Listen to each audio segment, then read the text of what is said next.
ननद अगर गंवार हो तो क्या होता है? अरे माता पिता तो बेटी की शादी सही जगह करते हैं, लेकिन ये तो उसकी किस्मत है कि उसे कैसा ससुराल मिलता है। सारा दिन बहू किचन में लगी रहती है, लेकिन मिलता क्या है? वही सड़ी सी दाल, सड़ा सा चावल और 2-4 सलाद के टुकड़े।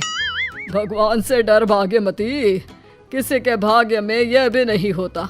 बहू के सर सारा काम डाल दिया है। अरे किचन करने का तो उसे वक्त ही नहीं मिलता। हाँ, सारा दिन पता नहीं क्या भैंस और बकरी के पास बैठी होती है। तभी वहाँ रंजू का पति आ जाता है। अरे रंजू, जल्दी से मेरे कपड़े दे दे, मैं चला काम पर। बहू कपड़े देकर अभी किचन में जा ही रही होती है कि पड़ोसन आ जाती है और सास के पास बैठ जाती है। अरे क्या देखी जा रही है, जा जाकर चाय नाश्ते का इंतजाम कर ले। ये जिंदगी थी हमारी रंजू की।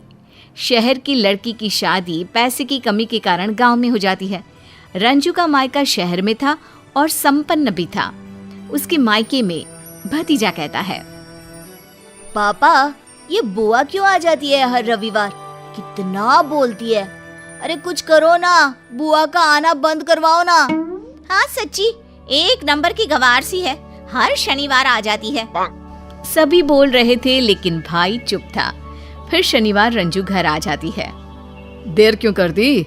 एक सड़क का रास्ता है तेरे गांव और मेरे शहर के घर का, लेकिन तू वक्त पर नहीं आ सकती क्या? अरे भैया क्या बोलूं, रेतु पानी ला, बुआ आ गई तेरी। अरे भाभी कहाँ हो? अरे अंदर तो आ जा। नहीं भैया, मैं अंदर नहीं आऊंगी। ये धीमी धीमी धूप कितनी प्यारी लग रही है। आओ ना, यहीं बैठते हैं। तभी भतीजी हाथ में पानी का ग्लास लेकर आ जाती है। बुआ पानी। ला बैठ, देख तेरे लिए खेत की ताजी मटर लेकर आई हूँ, ले खा ले। और बताओ भैया, क्या रहा कचहरी में इस हफ्ते? अरे बहन क्या बताऊं, इस हफ्ते तो समय ही नहीं मिल पाया कुछ करने का। तू बता, सास ठीक तो है ना तेरी? शनिवार को ही तो वक्त मिलता है तुझे। हाँ भैया ठीक है। वो क्या है ना, कुल देवी जाती है मेरी सास, तो मैं फ्री हो जाती हूँ। हाँ पता है, ये तो मेरी किस्मत अच्छी है कि तू आ जाती है यहाँ पर। रज्जू भाई से बात करते करते कुर्सी के ऊपर पैर रख लेती है। दीदी खाना लगा देना। अरे बैठो ना, क्या खाना लगाना? भाभी पता है क्या, वो मेरे गांव की सीमा है ना। बोलते बोलते वो अपनी बात कहना शुरू कर देती है। भाभी जरा सरसों का तेल देना कटोरी में, पैर में मल ले जरा, सूख रहा है। तभी वहां भतीजा आ जाता है। क्या बुआ, सरसों का तेल कौन लगाता है? ये लो मॉइस्चराइजर क्रीम। अरे कैसी चल रही है पढ़ाई लिखाई? अरे अंग्रेजी मीडियम में हमने अपने लड़के को भी डाला है। सारा दिन पढ़ता रहता है, ना कोई बात करता है ना कोई बात सुनता है। वह सारा दिन किताब में पढ़ा रहता है। ये तो अच्छी बात है ना, वरना इसे तो किताब पकड़वाना मतलब टेढ़ी खीर है। भतीजी को बुरा लगता है कि कैसे पापा बुआ के सामने बेइज्जती कर रहे हैं। हाँ तो मुंह क्यों बना रहा है? सही तो बोल रहे हैं तेरे पापा। वो मनोज तेरी बुआ का बेटा गांव में रहकर भी तुझसे ज्यादा अच्छी पढ़ाई कर रहा है। तभी बुआ बोल पड़ती है, भाभी दौड़ में मेडल लेकर आया था, वो भूल गई क्या? और मनोज का तो बैठे बैठे पेट निकला जा रहा है। मेरी तो चलती नहीं, वरना मैं तो सुबह ही उसे उठाकर दौड़ा दूं। कहा चलो मामा के पास, तो कहने लगा न जाने कौन सी परीक्षा है वो पूरी करनी है, उसी की तैयारी जरूरी है। अरे भाभी अभी से चश्मा लग गया है, और एक तो ये इंटरनेट वाला जाने का लिखता पढ़ता रहता है सारा दिन। चलो कोई किसी से परेशान तो कोई किसी से, कोई बात नहीं, चलकर खाना खा लेते हैं। अब खाना लगता है, सारा घर चम्मच से खाना खा रहा होता है, लेकिन हमारी बुआ तो खाना हाथ से खाती है। बुआ कैसे खाना खा रही है ना? हाँ, उससे खाना हाथ से खाना अच्छा लगता है, लेकिन ससुराल में वैसे नहीं खा पाती। उन लोगों को चम्मच से ही खाना पसंद है। यहाँ आती है तो सारे शौक पूरे करती है। तभी वहाँ भाभी के घर वाले आ जाते हैं। अरे दीदी वो मेरा भाई आया है बम्बई से, मेरी भाभी भी वहीं की है, मैं जरा उन लोगों के साथ बैठ जाती हूँ, आप किचन देख लेना। अरे नहीं, वो ससुराल में भी काम करती है, यहाँ भी करेगी क्या? बिल्कुल नहीं, मैं बाहर से रेडीमेड नाश्ता मंगवा देता हूँ। अरे ना भैया, क्या हो गया? बाजार का खाना तो बाजार का ही होता है ना, मैं बना देती हूँ। सबके आने के बाद बहन किचन में चली जाती है। भतीजी भी बुआ के लिए किचन में चली जाती है। कितनी अच्छी महक है, क्या बन रहा है? वो मेरी ननद आई हुई है। मैंने कहा कि बाजार से नाश्ता मंगा देती हूँ, लेकिन मना करने लगी कि नहीं नहीं मैं बनाऊंगी। भाभी भी किचन में चली जाती है और नमस्ते, कितनी सुंदर है आप। शहर के कपड़े कितने अलग होते हैं ना। और आपके हाथ का खाना, महक भी इतनी अच्छी है तो खाना कितना अच्छा होगा, कैसे बनाया। गांव से आई ननद अब भाभी की शहरी भाभी को खाना बनाना सिखाती है। वो उससे ढेर सारी बात कर रही होती है कि हम लोगों के घर ना गाय भी है, भैंस भी है। तो क्या दीदी, आप गाय भैंस का गोबर भी? हाँ नहीं तो क्या, गांव में तो सारा दिन कैसे बीत जाता है पता ही नहीं चलता। तभी वहां भाभी आ जाती है। दीदी प्लीज ऐसी बातें ना करें, यहाँ गोबर ओबर की बात नहीं करनी है। गांव नहीं है आपका, शहर है। और ये क्या सिलबट्टा मिक्सी रखी तो थी। भाभी के सामने बेइज्जती होती देख ननद बर्दाश्त नहीं कर पाती और वहां से निकल जाती है। पीछे से भतीजी कहती है, पापा बुआ रोते हुए गई है। अरे क्यों, क्या हो गया? वो तो अंदर रसोई में थी ना। तभी वहां बीवी आ जाती है। अरे तुम्हारी गंवार बहन ने तो मेरे भाई भाभी के सामने मेरी बेइज्जती करा दी थी, मेरी इमेज पूरी खराब कर रही थी। अब मैं खाना लगा रही हूँ। सभी ननद के हाथ का खाना खाने लगते हैं। अरे वाह दीदी, तुम्हारी ननद के हाथ में तो जादू है, जादू। महक कितनी अच्छी थी, उससे भी अच्छा तो स्वाद है इसका। हाँ आती रहती है हर शनिवार, लेकिन बनाया तो आज मैंने है। तेरे जीजाजी तो बहन से काम ही नहीं करवाते ना। अब बारी भाई की थी। अपनी बहन का पक्ष रखते कहता है, हाँ मेरी बहन हर शनिवार आ जाती है और मैं उससे काम नहीं करवाता। वो हमारे घर में इकलौती और प्यारी बच्ची थी, लेकिन पापा ने शादी ऐसी फैमिली में कर दी जहाँ उसकी बात कोई ना सुनता है ना उसके फैसले का आदर करता है। यहाँ आती है तो वो मन की सारी बातें कहती है, जैसी मर्जी वैसे रह लेती है, क्योंकि ये उसका मायका है। मेरी बहन जैसी है वो खुश रहे, ये मैं समझता हूँ और इसी में मुझे खुशी मिलती है। कमला अनाथ थी। उसकी शादी अपने ही गांव के नरेश से हुई थी। कमला की सास और ननद उसे बहुत तंग करते थे। अरे ओ कमला, कहाँ मर गई? चाय क्या तेरा बाप ला के देगा? माँ, मेरे कपड़े भी अब तक प्रेस नहीं हुए। जाने क्या करती रहती है दिन भर। ये लीजिए मम्मी जी, और दीदी मैं अभी आपके कपड़े प्रेस कर देती हूँ। अगले दिन कमला की सास और ननद उससे झगड़ा कर रहे होते हैं। तभी नरेश आता है। क्या हो रहा है माँ? मीरा, तुम सब क्यों चिल्ला रहे हो? अरे जब से तेरी शादी इस कमला के साथ हुई है, हमारी तो किस्मत ही उलट गई है। काम की न काज की, दुश्मन अन्नाज की। ऐसे मत बोलो माँ, बेचारी दिन भर तो आपकी सेवा में लगी रहती है। ओहो, बड़ा आया बीवी का तरफदार। अच्छा ये सब छोड़ो माँ, एक बहुत बड़ी खुशखबरी लाया हूँ। अरे क्यों खुशी से पगला जा रहा है? कोई खजाना मिल गया है क्या? हाँ माँ, हीरे जैसा लड़का मिला है अपनी मीरा के लिए। क्या सच? कौन है वो? अपने ग्राम प्रधान की पहचान का कोई है माँ, बहुत बड़े लोग हैं। लड़का शहर में नौकरी करता है।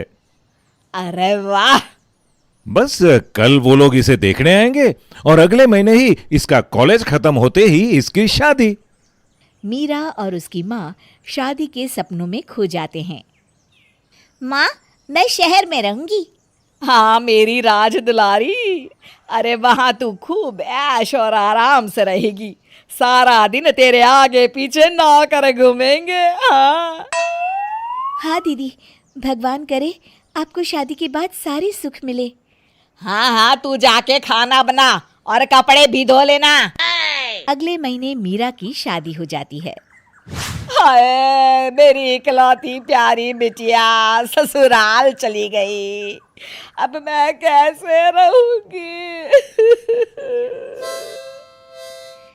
अरे माँ जी, मैं हूं ना, और फिर दीदी तो आती जाती रहेंगी। अरे तू जा यहाँ से। तू क्या जाने बेटी के जाने के बाद माँ का क्या हाल होता है, न तेरी माँ न मायका। अगले दिन मीरा का फोन आता है। माँ, ये मुझे अपने साथ शहर ले जाने के लिए तैयार नहीं है। मैं यहीं गांव में रहूंगी अपने सास ससुर के साथ। क्या? अरे तू वहां अकेली क्या करेगी? पता नहीं माँ, कहते हैं मेरे माँ बाप बूढ़े हो गए हैं, उनकी सेवा करो। क्या? हाय मेरी फूल सी बच्ची। फोन रखती हूँ माँ। मीरा के ससुराल में सुनो बहू, रोज सुबह 5 बजे उठ के घर की सारी साफ सफाई करके हम सबका चाय नाश्ता बना दिया करो। जी माँ जी। जी पापा जी। शाम को मीरा थकान से चूर हो जाती है। हाय अब मैं क्या करूं? इतना सारा काम अकेले कैसे संभालूं? 2 दिन बाद मीरा का भाई नरेश उसे मायके ले आता है। आइए दीदी, कैसी हैं आप? अब मैं यहाँ सिर्फ और सिर्फ आराम करूंगी। ससुराल में काम कर कर के थक गई हूँ मैं। हाँ हाँ मेरी बिटिया, अब सिर्फ मायके का सुख ले। अरे कितनी दुबली हो गई है मेरी बिटिया। अगली सुबह अरे कमला, जल्दी से सबको चाय नाश्ता दे। और बाहर पौधों को पानी दिया कि नहीं? ये लीजिए नाश्ता माँ जी, और हाँ पानी दे दिया था। और कपड़े धुल गए सारे? मीरा के भी कपड़े होंगे। नहीं नहीं माँ, मैंने कपड़े धो लिए थे। क्यों? अरे ये महारानी क्या करेगी दिन भर? अरे माँ ऐसा मत कहो, मैं अपने ससुराल में दिन भर काम करती हूँ। अब मुझे भाभी की थकान का एहसास हो रहा है। रात के समय माँ, मुझे ना तुमसे कुछ बात करनी है। अरे बोल ना मेरी बिटिया। माँ, मैं ससुराल से थक हार के मायके आई। अब यहाँ से सबका प्यार लेके आराम करके ससुराल जाऊंगी तो वहाँ रहने की, सबका ख्याल रखने की हिम्मत बन जाएगी। सो तो है बिटिया, हम औरतें मायके जाके बिल्कुल ऐसी ही हो जाती हैं जैसे किसी ने फोन की बैटरी चार्ज कर दी हो। तो माँ, भाभी का तो मायका ही नहीं है ना? वो यहाँ सब कुछ करती रहती हैं, किसी को फ़ोन करके रो भी नहीं सकती। बात तो तेरी सही है बिटिया, मैं कितने भी ताने मारूं, काम तो बहुत करती है। क्यों ना माँ, तुम ही भाभी की माँ बन जाओ, यहीं उनका मायका ससुराल दोनों बना दो। अगली सुबह ये लीजिए माँ जी नाश्ता, मैं पेड़ों में पानी देकर आती हूँ। अरे वो मैं दे दूंगी बिटिया, तू इधर आ, पहले साथ बैठकर नाश्ता कर ले। माँ जी, आपने मुझे बिटिया कहा? हाँ, आज से मैं तेरी माँ जी नहीं, माँ हूँ और तू मेरी बिटिया। आ बिटिया इधर आ। शिक्षा, अपने आसपास सभी की खुशियों का ख्याल रखना चाहिए। सत्यवती सिर्फ नाम की सत्यवती थी। लोगों के हंसते खेलते घरों में कलह करने में उसे महारत हासिल थी। पूरे गांव में वह मंथरा के नाम से जानी जाती थी। अरे नालायक, तूने तो मेरी नाक कटवा दी। तेरी शादी को पूरा 1 साल हो गया और अभी तक तू अपनी जेठानी और सास के साथ निभा रही है। अरे जब मेरी शादी हुई थी ना, तब मैंने 1 महीने के अंदर ही अपना चूल्हा चौका अलग रखवा लिया था। हाँ। माँ, तुम नहीं जानती, मेरी जेठानी और सास दोनों मोटू पतलू की जोड़ी की तरह हमेशा साथ रहती हैं। उस घर में तो मेरी एक नहीं चलती। अरे चल छोड़, तुझ में तो अपनी माँ के जरा भी गुण नहीं है। अब मेरी बात ध्यान से सुन, इस बार मैं तुझे जैसा सिखाकर भेजूंगी ना, ठीक वैसा ही करना। इस तरह सत्यवती अपनी बेटी को पट्टी पढ़ाकर उसे उसके ससुराल भेज देती हैं। एक दिन चांदनी की जेठानी काजल अपनी सास की साड़ी प्रेस कर रही होती है। तभी चांदनी उसके पास जाती है। किसकी साड़ी प्रेस कर रही हो दीदी? माँ जी की साड़ी है, आज शाम को उन्हें सोसाइटी के कीर्तन में जाना है ना, इसलिए। अरे दीदी, आप चाहे माँ जी की जितनी भी सेवा कर ले, लेकिन माँ जी तो लोगों के घरों में झाड़ू पोछा करने वाली उस शांताबाई के बराबर भी आपकी इज्जत नहीं करती। ये सब तुम क्या बोल रही हो? माँ जी तो कितनी अच्छी और साफ दिल की हैं। पहले मैं भी ना माँ जी को अमिताभ बच्चन की फिल्मों वाली निरूपा रॉय समझती थी, लेकिन बाद में पता चला वो तो अनिल कपूर की बेटा फिल्म की अरुणा ईरानी है। हाँ। पहलियां क्यों बुझा रही हो चांदनी? जो भी बात है साफ साफ बताओ ना। ठीक है बताती हूँ, लेकिन आप ना कभी माँ जी के सामने मेरा नाम मत लेना। कल रात को माँ जी फोन पर अपनी बेटी रीटा से आपकी मजाक उड़ा रही थी और कह रही थी कि काजल बहू तो मेरे हाथों की कठपुतली है। अरे बिल्कुल मूर्ख है, हर काम मुझसे पूछ पूछ कर करती है। अच्छा, तो माँ जी की नजरों में मेरी अच्छाई का ये मोल है? हाँ दीदी, और साथ में ये भी कह रही थी कि आप उनकी जी हजूरी इसीलिए करती है क्योंकि आपकी नजर उनकी जायदाद पर है। इस तरह चांदनी काजल के कान भर के चली जाती है और बाद में मौका पाकर अपनी सास को भी काजल के खिलाफ भड़का देती है। अब तो बहुत जल्द इस घर में B.R. चोपड़ा का महाभारत सीरियल शुरू होने वाला है, बड़ा मजा आएगा। और फिर एक दिन दोनों सास बहू घर के काम करते करते अचानक आपस में लड़ पड़ती हैं। देख बहू, मैं बहुत दिनों से तेरा ड्रामा देख रही हूँ। तू सिर्फ ऊपर से भोली दिखती है, अंदर से तो पूरी चुड़ैल है तू। घर के थोड़े काम करके तू मुझ पे कोई एहसान नहीं कर रही है। अरे छोड़िए माँ जी, बेकार में सुबह सुबह मेरा मुंह मत खुलवाइए। आप भी ये अच्छी सास बनने की नौटंकी कहीं और जाके करिए। अच्छा, मेरी बिल्ली और मुझी से म्याऊं? अरे तूने अभी दुनिया देखी नहीं है। सास ससुर की कमाई खा रही है ना, इसलिए तुझे कुछ पता नहीं है। जब अपनी कमाई से घर के खर्चे उठाने पड़ेंगे ना, तब ये सारी अकड़ निकल जाएगी। अगर ऐसी बात है ना तो ठीक है माँ जी, इस घर का हिस्सा बांट दीजिए। इस तरह बात बात पर एहसान मत जताइए। दूसरी तरफ चांदनी चुपके से दोनों सास बहू के झगड़े का वीडियो बना रही होती है। इस तरह चांदनी अपनी चाल में कामयाब हो जाती है। काजल की माँ सत्यवती खुशी के मारे अगले ही दिन चांदनी से मिलने आ जाती हैं। वाह बेटी, ये हुई ना बात। आज तूने साबित कर दिया कि तू मेरी बेटी है। आखिर मेरा चलाया गया तीर सही निशाने पे लगा है। हाँ माँ, तुम्हारे दिमाग का तो जवाब नहीं। अरे ये तो कुछ भी नहीं, मैंने तो अच्छे अच्छों को रास्ते पर ला दिया है। उधर बाहर दरवाजे के पास हाथों में चाय की ट्रे पकड़े खड़ी काजल उन दोनों की सारी बातें सुन लेती हैं। अच्छा, तो मेरे और माँ जी के बीच आग लगाने वाली चांदनी और ये बुढ़िया है। चांदनी चुपके से अपनी सास को बुला लाती है। अरे तेरी सास तो शक्ल से ही बेवकूफ दिखती है। विमला और काजल उसी वक्त कमरे में दाखिल हो जाती हैं।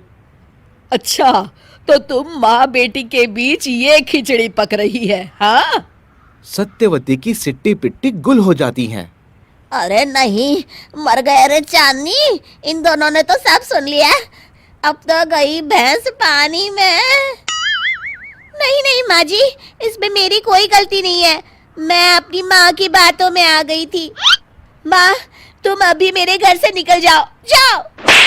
अरे नाश बेटी, तू तो मुझसे भी 2 कदम आगे निकली, मौका देखते ही पार्टी चेंज कर दी है? इसे कहते हैं जैसे को तैसा। चलिए अब यहाँ से चलती बनिए। इस तरह सत्यवती की पोल सबके सामने खुल जाती है और शर्मिंदा होकर वो वहां से चली जाती हैं। शिक्षा बुरी सलाह सिवाय नुकसान के कुछ नहीं देती।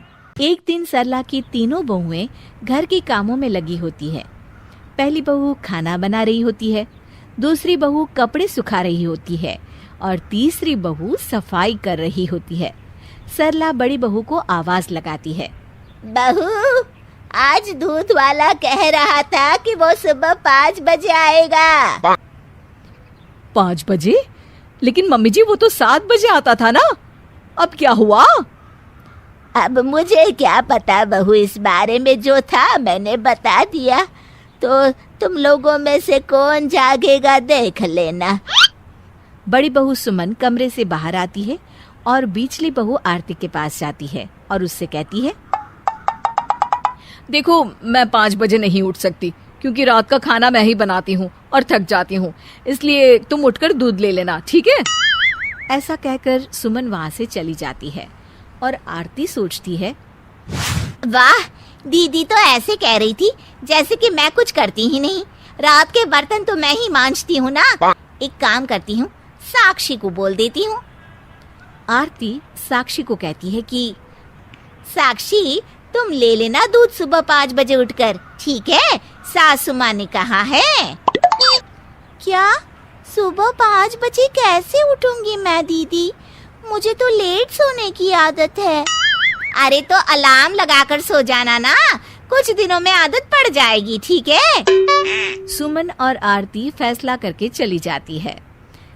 वाह, ये अच्छा है, मुझसे तो किसी ने पूछा ही नहीं। मैं क्यों सुबह 5 बजे उठकर अपनी नींद खराब करूं? साक्षी अपने कमरे में जाती है और तभी उसका पति ऑफिस से आता है। साक्षी मुंह फुलाकर बैठी होती है और कार्तिक उससे इसका कारण पूछता है। क्या हुआ मेरी प्यारी पत्नी जी, ऐसे मुंह फुलाकर क्यों बैठी हो? इस घर में तो जो भी मुश्किल काम होता है वो मेरे ऊपर ही डाल देते हैं सब। अरे क्यों, क्या हुआ? क्या काम डाल दिया तुम पर? अरे सुबह 5 बजे उठकर दूध लेना पड़ेगा। 5 बजे क्यों? अरे मुझे क्या पता जी, कैसी बातें करते हैं आप भी। अब कार्तिक साक्षी की बात सुनकर अपने काम में लग जाता है। सुनिए जी, आप तो मुझसे प्यार करते हैं ना? अरे ये भी कोई कहने वाली बात है, तुम मेरी पत्नी हो, तुमसे प्यार नहीं करूंगा तो किससे करूंगा? तो फिर कल ना 5 बजे आप दूध ले लेना, ठीक है? अरे फिर मैं कैसे? बस मैं कुछ नहीं सुनना चाहती।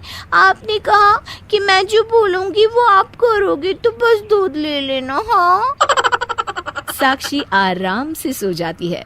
सुबह 5 बजते हैं और दूध वाला दरवाजा खटखटाता है, पर कोई भी दरवाजा नहीं खोल रहा होता है। अरे कोनो दरवाजा ही नहीं खोल रहा है। अरे कल ही तो बताए थे माँ जी को कि 5 बजे दूधवा देने आ जाएंगे। अरे कैसे लापरवाह लोग हैं सच्ची में। चलो हमें क्या। सुबह बड़ी बहू रसोई में आती है और देखती है कि फ्रिज में दूध नहीं है। अरे दूध नहीं है, इसका मतलब आरती दूध लेना भूल गई। सुमन आरती का कमरा खटखटाती है। आरती बाहर आती है। अरे क्या हुआ दीदी, सुबह सुबह क्यों इतनी तेज दरवाजा खटखटा रही हो? तुमने दूध नहीं लिया सुबह? वो तो मैंने साक्षी को बोला था, उसने ले लिया होगा ना। नहीं लिया, उसने भी नहीं लिया। क्या? रुको, मैं अभी बात करती हूँ। ऐसी लापरवाही। आरती साक्षी के कमरे का दरवाजा खटखटाती है। साक्षी बाहर आती है। क्या हुआ दीदी, सुबह सुबह क्यों दरवाजा पीट रहे हो? साक्षी, मैंने तुझसे सुबह दूध लेने को कहा था ना, भूल गई क्या? वो तो मैंने इनसे कहा था, लगता है इनकी आंख नहीं खुली। अरे इस बात का तो तुझे ध्यान देना चाहिए था ना। तो क्या हुआ दीदी, वैसे भी ये काम तो आपको मिला था ना, आपने मुझ पर डाल दिया। जी नहीं, ये काम तो इस घर की बड़ी बहू को मिला था। हाँ तो क्या हो गया, मैं सुबह इतनी जल्दी नहीं उठ पाती, थक जाती हूँ, पूरा दिन खाना बनाती हूँ पूरे घर का। अरे तो मैं भी तो बाजार का सारा काम करती हूँ ना, सबके कपड़े भी धोती हूँ। तो ऐसे तो मैं भी इस घर की साफ सफाई करती हूँ पूरा दिन। तीनों बहुएं आपस में बहस कर रही होती है। तभी वहाँ सरला आ जाती है और उनके पति भी आ जाते हैं। सुबह सुबह तुम लोग किस बात पर बहस कर रहे हो, क्या हुआ? मम्मी जी, हम में से कोई भी सुबह 5 बजे उठकर दूध नहीं ले पाया। हाँ मम्मी जी, हमारी आंखें नहीं खुली, हमें माफ कर दीजिए। सरला अपने तीनों बेटों की तरफ देखती है। कोई बात नहीं बहू, आज से सुबह दूध लेने वाली ड्यूटी ये लोग करेंगे। क्या माँ, हम क्यों? क्योंकि बहुएं इस घर के बाकी सारे काम करती हैं, तो तुम लोगों को भी उनकी मदद करनी चाहिए। एक एक दिन अपनी अपनी ड्यूटी लगा लो तीनों, और इस जिम्मेदारी को ठीक से निभाओ। ये सुनकर तीनों बहुएं खुश हो जाती हैं। अब तो ठीक है ना बहू? जी मम्मी जी। हाँ जी मम्मी जी। जी मम्मी जी। ये कहानी है शेखर की, जिसके मन में हमेशा ही किसी सुंदर लड़की से शादी करने की इच्छा रहती थी। हे भगवान, मेरी माँ मेरी शादी किसी बहुत ज्यादा खूबसूरत लड़की से करवा दे और मुझे कुछ नहीं चाहिए। एक दिन वो अपनी ये इच्छा अपनी माँ के सामने जाहिर करता है। अरे बेटा, मेरे पास तो तेरे लिए कल ही बड़ी सुंदर लड़की का रिश्ता पास के गांव से आया था, लेकिन लड़की में एक कमी थी। वो बिल्कुल भी पढ़ी लिखी नहीं थी। उसके माँ बाप का कहना है कि उसका मन पढ़ाई में कभी लगा ही नहीं, सो मैंने मना कर दिया। रुक, तुझे उसकी फोटो दिखाती हूँ। शेखर फोटो देखकर चौंक जाता है। अरे माँ, अब मेरी शादी होगी तो इसी से, आप बात करो। अरे बेवकूफ, ये पढ़ी लिखी नहीं है, क्या करेगी घर में? अरे माँ, क्या रखा है पढ़ाई लिखाई में? मुझे कौन सा इससे हिसाब किताब लिखवाना है? तुम बात करो ना।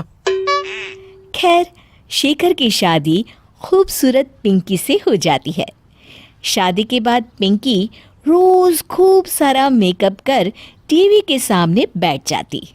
अरे पिंकी बहू, शादी को तो अब काफी दिन हो गए हैं, रसोई में भी दर्शन दे दिया करो। सारा दिन बैठी रहती हो चेहरे पर पेंट लगाकर। ओ माँ, मुझे तो खाना बनाना नहीं आता, और चेहरे पर ये पेंट नहीं, फाउंडेशन है। सास को गुस्सा आ जाता है। वो पिंकी के हाथ में किताब रख देती है और कहती है, खाना बनाना तो अब तुझे सीखना ही होगा। ये ले किताब, इसमें खाना बनाने की सारी विधि लिखी है। और सुन, मैं अपनी सहेली सरला के घर जा रही हूँ, शाम तक खाना तैयार रखना। सास के जाने के बाद पिंकी परेशान हो जाती है। वो किताब खोले तो काला अक्षर भैंस बराबर। शाम को सास और शेखर घर आकर देखते हैं कि टेबल पर खाना सजा कर रखा है। तरीके से सलाद और नए नए तरह के पकवान भी हैं। वो तो खुश हो जाते हैं। देखा माँ, मैं ना कहता था पढ़ाई लिखाई कुछ नहीं होती। देखो मेरी बीवी ने कितना अच्छा खाना बनाया है। सास को थोड़ा शक होता है, लेकिन वो कहती भी क्या। पिंकी ने ना सिर्फ खाना बनाया, बल्कि वो खाना उनके हाथ के खाने से भी ज्यादा स्वादिष्ट था। खैर, दोनों खाना खाकर सोने चले जाते हैं। अब ये सिलसिला चल पड़ा। रोज सास सहेली के घर जाती और पिंकी स्वादिष्ट भोजन बनाकर टेबल सजा देती। एक दिन शेखर ने कहा, माँ मेरी घड़ी नहीं दिखाई दे रही है। अरे बेटा, तू घड़ी की बात कर रहा है, यहाँ मेरा महंगा वाला चश्मा नहीं दिख रहा है। लेकिन फिर वो बात आई गई हो जाती है और सारा कार्यक्रम वैसे ही चलने लगता है। रोज पिंकी की सास फ्री होकर घूमने जाती, शाम को स्वादिष्ट खाना खाती और फिर सो जाती। लेकिन एक दिन कुछ ऐसा होता है कि पूरा घर हैरान रह जाता है। बेटा, अरे ओ बेटा, मैं तो लुट गई, बर्बाद हो गई, हे भगवान। अरे क्या हुआ माँ, क्यों सुबह सुबह घर को सर पर उठा रखा है? हमेशा परेशान ही रहती हो। मेरी पिंकी को देखो, कभी माथे पर शिकन तक नहीं होती। बगल में पिंकी नेल फाइलर से नेल शार्प करती हुई मुस्कुराती है। अरे जोरू के गुलाम, मेरी अलमारी से मेरी सारी महंगी साड़ियाँ और घड़ी, मेरे महंगे कॉस्मेटिक्स और न जाने क्या क्या सब गायब है। अरे चोर आ गए हमारे घर में। अब क्या हुआ माँ? अरे बेवकूफ लड़के, वो तो अनपढ़ गंवार है, लेकिन तू तो पढ़ा लिखा है ना, तुझे क्या हो गया? इतना बोलते बोलते शेखर की माँ चौकन्नी सी हो जाती है। अरे शेखर, गजब हो गया। हे भगवान, मुझसे बहुत बड़ी गलती हो गई। अब क्या हुआ माँ? क्या गलती कर दी? कुछ बताओगी भी? पिंकी, सच सच बता, तू रोज इतना स्वादिष्ट खाना कैसे बनाती है? और वो किताब कहाँ है जो मैंने तुझे दी थी? माँ, मैं वो क्या हुआ? अब आपके सामान गायब हो रहे हैं तो किताब का क्या मतलब? सुन गवार पिंकी, तूने किताब से कैसे पढ़कर खाना बना लिया, तुझे जवाब देना होगा। पागल ना बना मुझे, और सच सच बता, ये जो रोज तू हमें खाना बनाकर खिलाती थी, वो कहाँ से आता था? सास की कड़ी बातों से पिंकी सहम जाती है और रोने लगती है।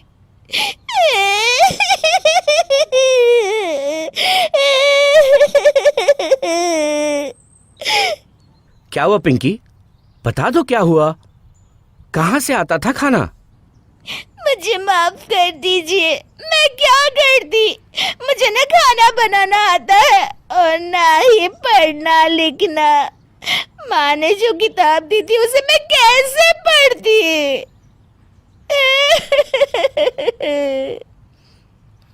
अरे ठीक है, वो कहानी तो हम समझ ही रहे हैं, पर अब ये बता कि खाना आता कहाँ से था? जी, वो पास की होटल से।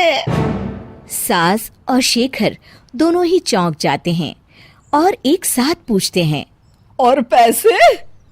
वो मैं घर का सामान। और वो चुप हो जाती है। हे भगवान। शेखर सर पकड़कर बैठ जाता है। बेटा, तुझे ही तो खूबसूरती चाहिए थी ना, पढ़ाई का मोल समझ में आया अब?